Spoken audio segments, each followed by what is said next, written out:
welcome back to my channel. This is Mano for Wedding Media Production. Very recently I made a decision to get the soundcraft mtk12 because I wanted to see how I can incorporate that into my workflow. As far as making beats is concerned, I'm not really set up for voice. So if you're getting it for the first time or you're just trying to make up your mind, I'll just go through some very basic stuff about the console, and of course maybe that will affect or help make your decision, because I was contemplating between this and the Tascam, Tascam model, because of all the goodies that is also on that one. But this was getting a lot of review and a lot of love from some people on YouTube, for instance Brian and XI Misses, and I decided to press the trigger. Now it's here. I'll just quickly go through basic things. If you are using it for mic, of course you have your mic input, and here you have the limiter. You also have the input knob. For instance, if I'm going to control the inputs on, let's say I'm already, going red. If I'm going to control the input, this is what I'm going to use. And of course, from the input, you have the faders. You have the knobs for the high frequency, the mid range, the bass boost. If I was to boost the bass here, for instance, and put in volume, hello, and maybe reduce the high frequency. So it's quite responsive, and I like the resistance on the knobs. Okay, and what else? You have two auxes and one send knob. Of course, this is for the pan left and right, the mute, and here you can send to masters directly. And I'm engaging the group. Sorry, that's the PFL button. I'm actually seeing that for where I am. Okay, I'm not trying to block the camera. Okay, that's the PFL button. That means pre-faders. When you engage it, whatever it is, when you move your faders, definitely respond to that. And you have the masters. I'm not sending it directly to the masters, I'm sending it to the group. And of course, this is the group. And if you want to put an effect on your voice, for instance, let's say that here, that means you have to send the effects, and yeah, here you go. If you send the effects here, you also have to increase, I think that's room reverb. I don't know exactly what it is. Okay, it states there, room reverb. And you can boost the returns here. So I will just leave that for now. What I wanted to do is just, see how I can route out signals very quickly from my DAW to the console. So I'm going to try and demonstrate that. I have a very basic beat that I made with my MPC, and I exported it out, and I wanted to use Ableton first. Maybe on videos to come, I'll probably use the MPC to just connect directly from the MPC software. So to route it out is quite easy. If you are using Windows like me, you need a driver that you have to download. Of course, that's free on the website. And after downloading the drivers, you want to go to your preference and just select the soundcraft audio device, or the interface, or the console, however you want to call it. And on the input, I engaged everything since I'm using the suits, and on the output, I also engaged everything. This was something that was a little bit also confusing to me. So it's actually my first time of branching into the analog world, and I hope this will actually demystify some of the stuff. I know it's connected to the USB. I can't tell you anything right now about the latency. I still have to play with it and know exactly how I can make this work very, very fast, but it's not complicated at all. So I'm going to just try and route some beats out. On my Ableton side of things, it's very easy. If you go to the mixer, I already tried to route some of my drums to it. For instance, on the kick, I exported two kicks, not really different kick, but just happening on different occasions. For instance, the first and the second. Okay, so what I did on the mixer is very easy. You have the audio from and the audio tool. So you go to the audio tool. Since I'm routing audio from my DAW right now to the console, if I was to be routing my MPC to my DAW, for instance, if I open the MPC as a VST on my Ableton, I'll probably be needing audio from, but right now I don't need the audio from, so I'm just going to use the audio out, external out. And if you go below that, you're going to see all the channels that are available. You have the stereo 1 and 2, 3, 4, 5 and 6, 7 and 8, 9 and 10.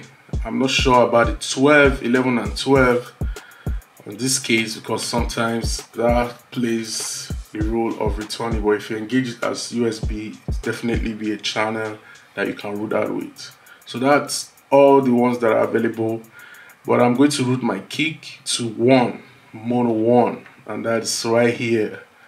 And of course I will just kind of draw my window to that, to the kick, so when the kick starts, so we can hear it. So if I play it now,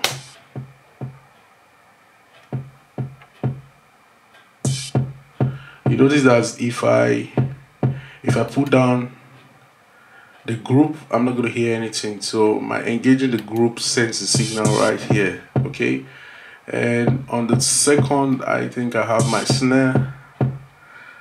On the second, I have my snare. You can see that here from audio, external, and of course I have the tool. So this is my snare.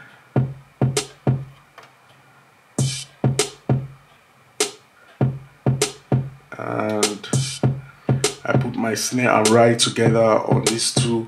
I have to be a little bit creative because of the number of channels available to me. So for the clap, I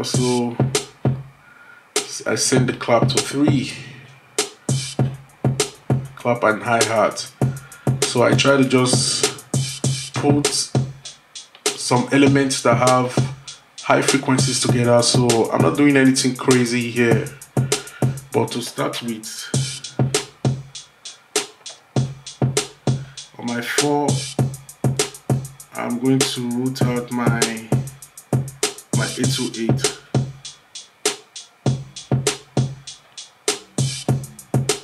So let's just see how we'll work with that first.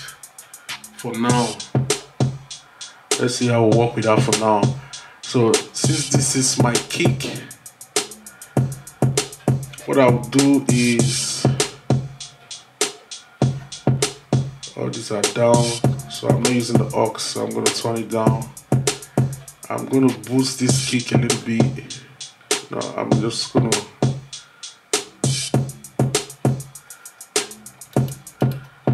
for instance, I can solo that. See, if I cut off the high frequencies, you can hear the effect. I hope you can hear that. So if I boost the high frequency, for instance, yeah, there's still a leak of some ride on it. That's how I wanted the sample to sound like. I wanted one of the kick to have hi-hats applied to it. So you can refine it here. You can sweep.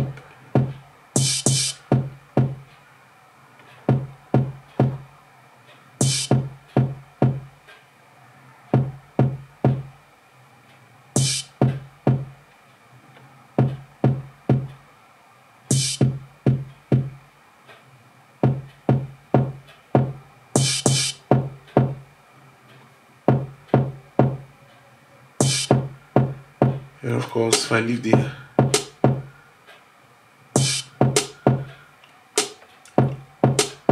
on the snare, I'm just going to cut out all the lows. Yeah.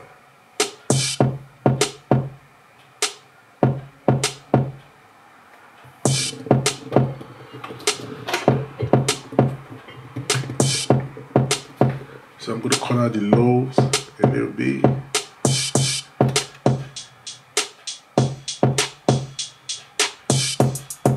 On my clap, I don't need the lows.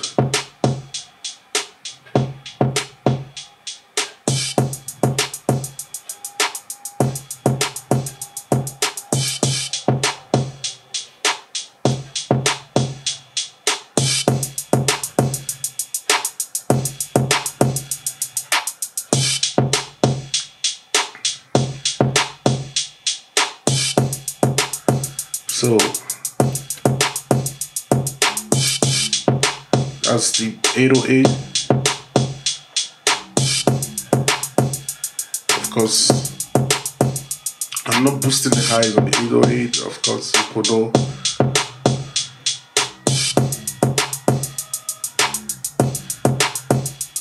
So I'm gonna go over to my ableton and just see what I put on the 5th.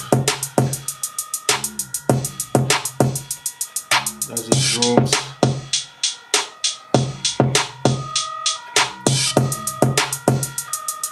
So I put the vocals.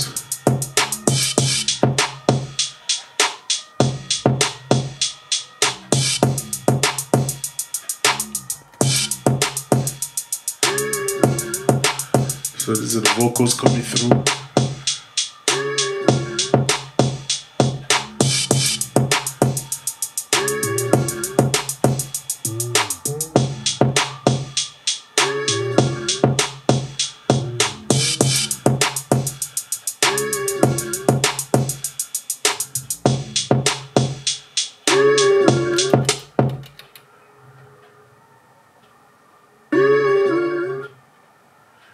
Yeah.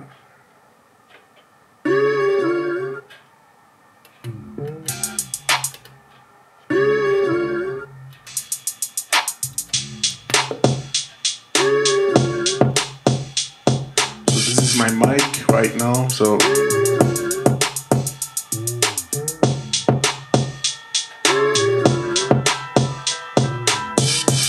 I hope you got that. Because I did not engage the USB, the signal was not coming out even when I routed it from the signal was not coming out even when I routed it from Ableton. So you just have to take note of that. If you want sounds coming from your DAW, you have to engage the USB.